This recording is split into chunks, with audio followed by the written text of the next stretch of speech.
मोहन भागवत, नफरती चिंटू, नकली ब्राह्मण, कन्वर्टेड ब्राह्मण। तो इस बेरहम जालिम प्रधानमंत्री से मैं पूछना चाहता हूं, अनपढ़ जाहिल से आ जाएगा, ये उत्तर प्रदेश इलेक्शन का सच सामने आ जाएगा। अगर सर बताइए, LIC मोहन भागवत के बाप की है, सरकारी संस्था है, आज से बनी है, आज तक घाटे में नहीं आई। नमस्कार, मैं जून मैसी। आज हम बात करेंगे जो मोदी जी ने संसद में ये कहा है कि एक मोदी सब में भारी है। अडानी के ऊपर कुछ नहीं बोला, जवाब देने का इंतजार हम सब कर रहे थे कि कुछ जवाब मिलेंगे। जो विपक्ष जोर शोर से इस मुद्दे को उठा रहे हैं, लेकिन उसमें कुछ भी नहीं बोल के सिर्फ यही बोला कि एक मोदी सब में भारी। क्या कहेंगे?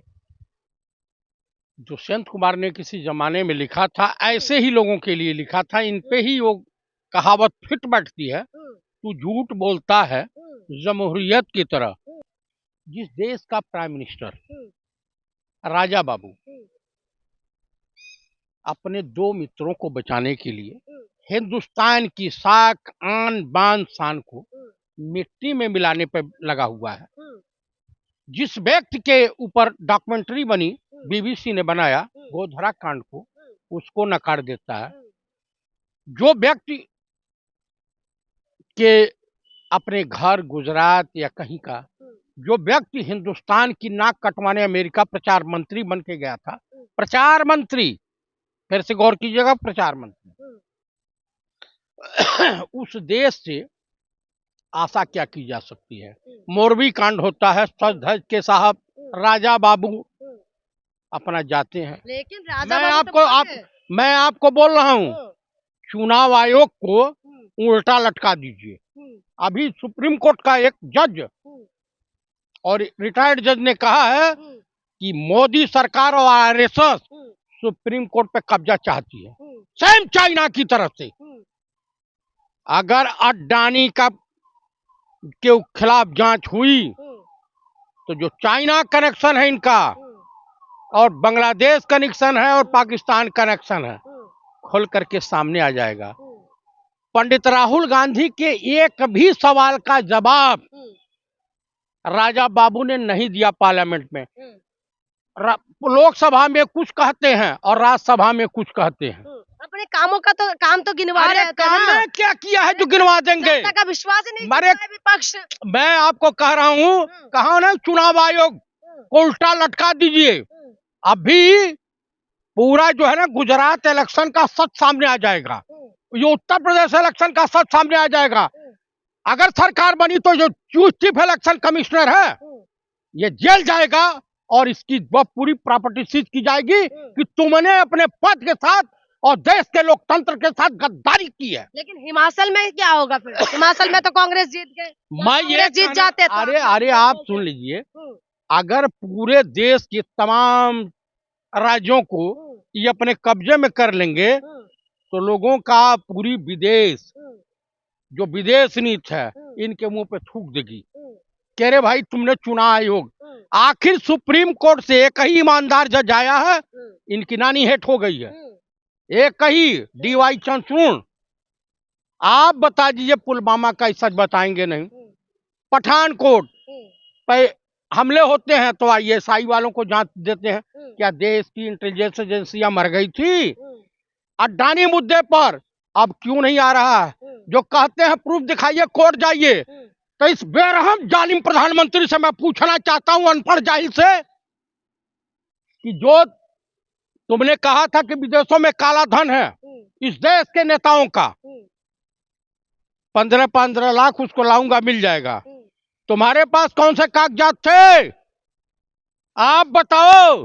देश की जनता फूंकती है, पूछती है, और तुम्हारे भाजपा और RSS वालों के मुंह पे थूकती है। लेकिन देश का इनका मातृ संगठन RSS प्रमुख मोहन भागवत, नफरती चिंटू, नकली ब्राह्मण, कन्वर्टेड ब्राह्मण, इसके पूर्वज यहूदी थे, और कहता है कि पंडितों ने जात का निर्माण किया है, इसे भगवत गीता का ज्ञान है, भगवत गीता का ज्ञान पढ़ ले।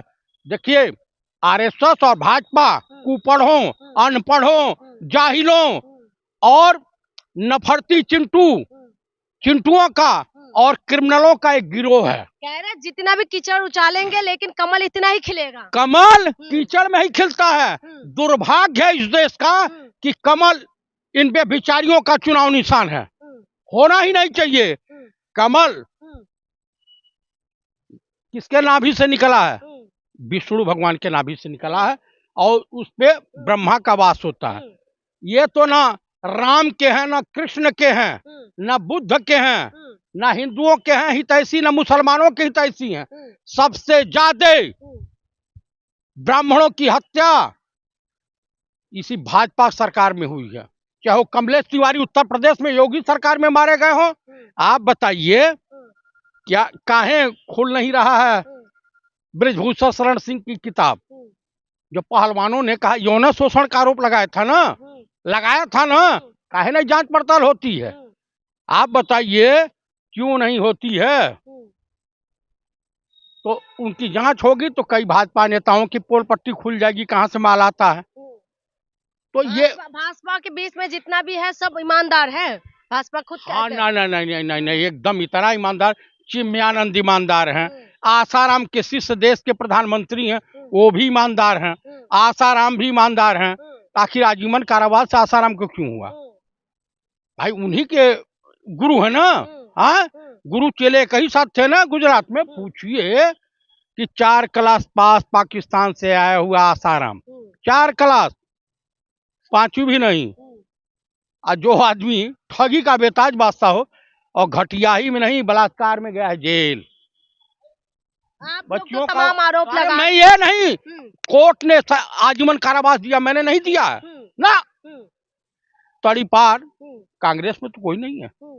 तड़ीपार की उपाधि देश के गृह मंत्री को लगी है, जिसमें लोया की हत्या भी हो गई है।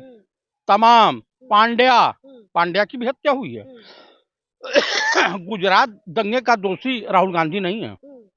तो कैसे मुकाबला करेंगे? कह रहे एक मोदी सब में भारी, कहीं भारी नहीं है। अखबार और टीवी का कहीं भारी नहीं है। वो दिन दूर, पूरा जिंदगी देश के लिए खपा दिया। आप बताइए, इनका एक चेला वो दीपक चौरसिया यौन शोषण का शिकार हुआ है और जेल जाएगा। आप अंजना ओम कश्यप, चित्रा त्रिपाठी, अमीश देवगन और तिहाड़ी चौधरी, रजत शर्मा की पूरी कमाई उठा के देख लीजिए। इनके खिलाफ ईडी तो 2 दिन के अंदर जेल चले जाएं। हाँ, आप बताइए कि वहां पे हिमाचल में रेट पड़ती है और इन्होंने जीएसटी नहीं जमा किया है। देश के महान उद्योगपति टाटा बिरला से पहले पैदा होने वाले गौतम अडानी, आप बताइए टाटा के ऊपर कोई अंगुली उठाता नहीं, बिरला के ऊपर कोई अंगुली उठाता नहीं, डालमिया के ऊपर कोई अंगुली उठाता नहीं, मित्तल के ऊपर कोई अंगुली उठाता नहीं। क्यों मुकेश अंबानी, गौतम अडानी, अनिल अंबानी के ऊपर ही अंगुली उठती है? क्या कारण है? तो कहीं न कहीं झोल है, कहीं न कहीं घपला है। ये बताइए, LIC मोहन भागवत के बाप की है, सरकारी संस्था है, आज से बनी है, आज तक घाटे में नहीं आई। और आपको बता दूं, 2 ठो पॉलिसी थी ना, गायब कर दी। ये खत्म मामला। LIC भाई साहब, मैं आपको बता दूं कि इस देश में अब जनता जो फैसला करेगी। तो जो डूब रहा है जनता का पैसा, हिंदुस्तान की आवाम का पैसा उन्होंने LIC में लगाई है, उन्होंने स्टेट बैंक में लगाया। तो कह रहे कि जनता आप विपक्ष को अपना समझदार लायक समझते नहीं है। मैं आपको बताऊं कि बीजेपी ने, मैं आपको बताऊं, लोकसभा आ रहे हैं, विधानसभा चुनाव भी आ रहे हैं, जाएंगे जनता के बीच प्रचार करने ना, बिना सिक्योरिटी की इनकी हैसियत हो चले जाएं, जनता जूते जूते मारेगी। जनता भर भर के वोट दे रहे हैं। मैं कुछ नहीं दे रही भाई, कुछ नहीं दे रही है ये आदमी। और चुनाव आयोग, मैंने कहा चुनाव आयोग को लटका दे। मोदी जी ने यही चुनाव आयोग जो है चीफ इलेक्शन कमिश्नर, आपको बताऊं 2024 के बाद जेल जाएगा। मर ना जाए, चाहे घर पर रहेंगे तो भी जेल जाएंगे। आप ईमानदारी से अपना काम नहीं कर रहे हैं, ईमानदारी से कीजिए। उत्तर प्रदेश में 20-20 हजार वोट तुमको नहीं मिल रहा है, गायब कर दोगे? तुम्हारे बाप का राज है। यहाँ हिंदुस्तान की जनता जो है हिंदुस्तान की नागरिक नहीं है। तुम उनको जो है हिंदुस्तान की नागरिकता से अलग करोगे? इतना गुस्से में हो रहे हैं भाई ईमानदारी सब चुनाव करो, ईमानदारी से कराओ ना। आप जहाँ पर कांग्रेस जीत जाते हैं मैं या आम कह आदमी रहा पार्टी हूं, जीत जाते हैं, तब कोई दिक्कत नहीं। आपको पूरे देश में वो कहा ना, एक बसपा का सांसद कहा, जहाँ बड़े स्टेट हैं वहां मलाई काटने के लिए अपना सरकार बनवा लेते हैं, छोटे छोटे जगह दे देते हैं विपक्ष ताकि हल्ला न करे। लेकिन हकीकत यह है कि ईवीएम में और चुनाव आयोग की मंशा में झोल है। आप बताइए, 1 घंटा के समय में 30 लाख वोट पोल हुए हैं पूरे गुजरात में। 30 लाख, 1 घंटा में 60 मिनट होता है। नियमतः 1 मिनट में 1 वोट पड़ना चाहिए, 1 घंटा में 60 वोट। कहीं 1500 पड़ रहा है, कहीं 1000 वोट पड़ रहा है, कहीं 5000 पड़ रहा है।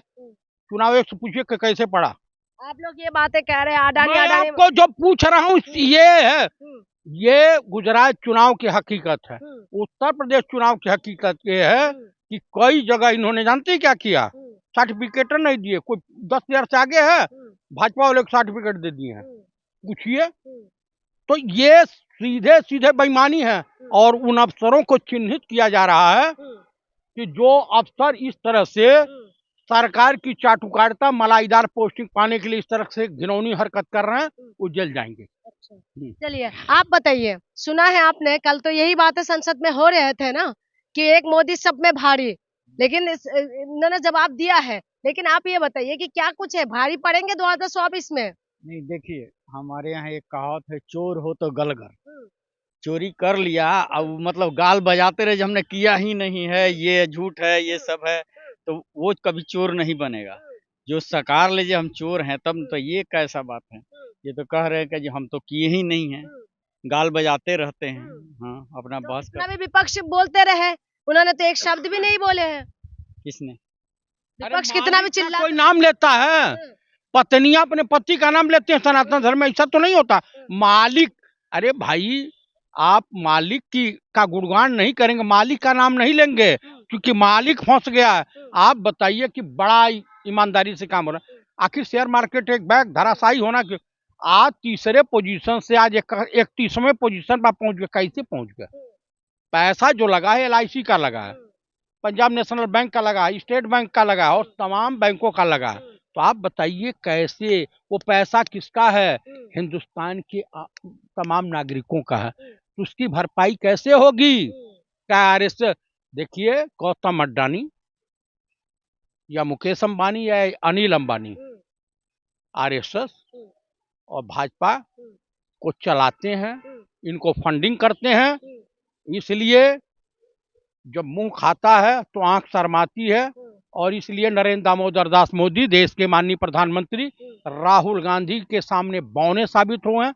देश की जनता जनार्दन राहुल गांधी को सर आंखों पे बैठा रही है। पंडित राहुल गांधी, जान लीजिएगा, इन सबों के तरह से जो है जाहिल अनपढ़ नहीं है, ये सब जाहिलों की मंडली है, मैंने पहले ही बोल दिया। तो गौतम अडानी के खिलाफ ही एक शब्द नहीं, किसी पार्लियामेंट में कुछ बोल रहे हो, राज्यसभा में कुछ बोल रहे हो, क्या मतलब? एकदम 24 करोड़ कहीं 22 करोड़, तुम ऐसा बोलते जाओगे? लेकिन उसमें से तो बहुत सारी चीजें काट दिया ना अभी, जो राहुल गांधी ने बोला। सुनिए, मार्केट में जो बात जानी थी पहुंच गई, जनता को जो पता चलना था पहुंच गया। अब जनता के बीच जाओ ना, जनता के बीच जाओगे, आइडेंटिफाई छुपा करके जाना पड़ेगा, जनता कूटेगी। हाँ, विश्वास करे, जीत ही नहीं पाए जनता का, विश्वास लायक ही नहीं समझते विपक्ष को। विश्वास का क्या करना, विश्वास तो मोदी जी ही कह रहे थे। नहीं, उनके कहने से क्या होता है। ये तो प्रचार प्रसार की सरकार है, जितना प्रचार कर लें, जो गलत प्रसार प्रसार के कारण मोदी जी तो ये कह रहे हैं कि अखबार या टीवी की समक्ष से उनका नहीं बना है, वो पूरा जीवन खपाया है। नहीं, उनको जीवन नहीं खपाया उन्होंने। कितने पास किए, इनका न तो कोई डिग्री का पता है न कुछ है। सब इतने साल घूमते गए, सब दरवाजे पूंजीपतियों घूमते रहे। आज पूंजीपति को सबसे आगे किया इन्होंने, और न उसका हिसाब दे रहे हैं। अब भाजपा सरकार में कोई ऐसा MP नहीं जो बोल दे जे उनके खिलाफ, नहीं तो उसकी सीट उसी समय गए। वो तो दरवाजे के मोदी के पहरेदार हैं, वो कैसे बोलेंगे? तो 2024 में क्या होने वाला है? कह रहे विपक्ष में कोई चेहरा नहीं है, तो कल तो जो भाषण दिया तो विपक्ष के 2024 राहुल गांधी, पंडित राहुल गांधी 2024 के देश के प्राइम मिनिस्टर ऑफ इंडिया होंगे।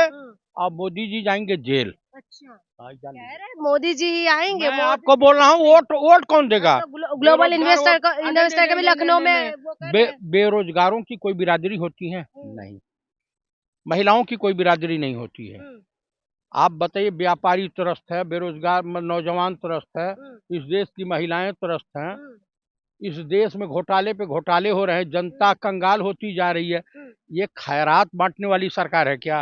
5 किलो राशन हम दे रहे हैं, अब तुम मुझे वोट दो। हाँ, भिखारी, इस देश की जनता जो है भिखारियों के लाइन में खड़ी हो गई है क्या? जो भिखारी होंगे, जो जलील होंगे, जो जिल्लत की जिंदगी जीना पसंद करते हैं, वो भाजपा को वोट देंगे। बाकी जो स्वाभिमानी लोग हैं, भारत देश के विकास में अपना भी अहम योगदान देते हैं, वो बीजेपी से किनारा कस तो लेंगे। विकास तो बीजेपी कर रहे हैं। आज तो कहीं ग्लोबल कोई इन्वेस्टर आ रहे हैं अभी यूपी के अंदर, कह रहे बहुत नौकरी होगा, होटल होंगे। एक एम्स का नाम बता दीजिए कि बनवाए हों, एक हॉस्पिटल बनवाए हों, एक रेलवे स्टेशन बनवाए हों, एक कोई नई रेल पटरी बिछाए हो, तो बता दें, देश को बतावे तो सही। कुछ बताने के लायक इनके पास है नहीं, गाल बजाने के लिए झूठ कह जुमलेबाजी। रहे कांग्रेस ने खड्डे खड्डे कर दिया है, पूरा कोई समाधान नहीं किया है। आप बताइए, खोद दिया है पूरा। आप बताइए, रेलवे क्या आरएसएस प्रमुख के पिताजी बनवाए थे या नरेंद्र मोदी के पिताजी बनवाए थे?